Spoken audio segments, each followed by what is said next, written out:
Punta. And without further ado, wishers, I'd like to introduce to you our last sponsor tonight. Welcome back to the Roadshow, Alex Cruz. How are you doing? I'm doing good. Came up to Do you want to say the words to all your fans? It's just sila sa labas ng wish ko. Thank you. Hi! Hello guys! Gusto ko yung energy ang taas. So Alex, how is 2025 treating you right now? Ano yung mga highlights in 2025 para sa iyo?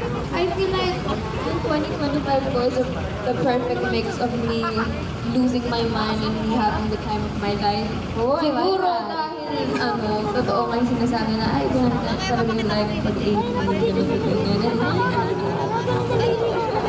While ago, nagkakantuhan tayo na parang first time ko tayo mag-interview ka ng Grace Palace, connect online. How did you stick Grace Palace? I'm really happy na Yes.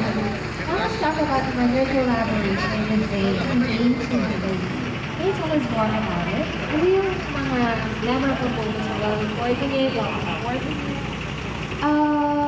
Para sa akin lahat, kasi first time ko na makipagtrabaho sa female artist and it's really, really, really, really nice working with Zay. Sayang nga wala siya ngayon eh, shout out Zay!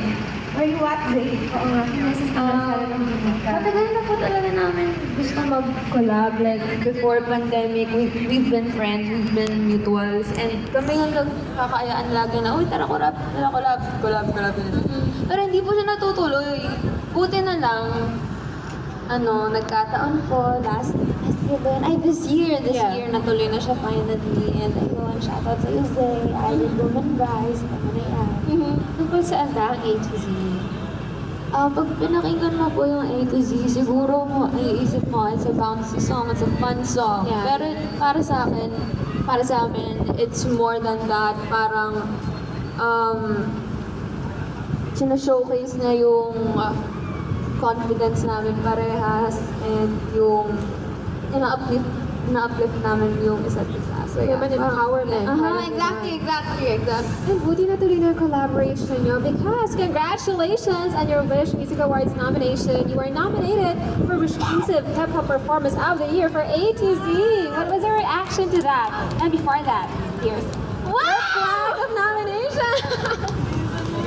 I love that energy. Wow! Kinilig ka ba? Ay, wow! That's yours. Ay, wow! Ang bigat! Hindi siya kaya ng isang kamay, guys! Diba? Diba?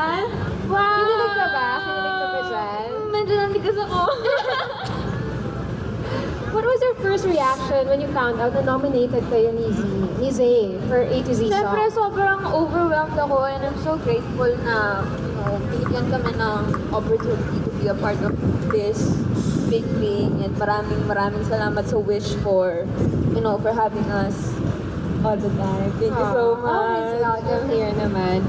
And our theme for the 11th Wish Music Awards is Breaking Boundaries. For you, Alex, paano nakaka-break ng boundaries yung music mo? Siguro, pakinggan nyo na. Joke lang. I don't wanna sound cocky, pero kasi usually my music is about women empowerment. So, ladies, alam nyo na yan. Pakinggan nyo na lang for you to find out, Nararamdaman diba? nyo yan. Any wishes in the coming years is matatapos na ang taon? Career wishes, personal wishes? Hindi naman siya wish, more on promise, more music po. Promise mo yan, Yes, more music. Naghihintay yung mga fans mo. Ay, It's a promise. 2026. Yeah, 2026 na. 2026. Lagi ko nakakalimutan. Promise ni Alex more music in 2026. And any message to all your supporters? Maraming salamat po. Thank you so much. And more music in 2026. And thank you so much, Alex Cruz, for gracing the road show. And see you next year, January 11. Ay, yes. At the Smart Arena Coliseum. I'll see you, ha? See you guys. And there you go, wishers. Alex Cruz on the road show. But for the meantime, it's time for me to go and make way for Whispers of Love. So wishers, goodbye, take care, and have a great evening, everyone. And of course, keep on wishing.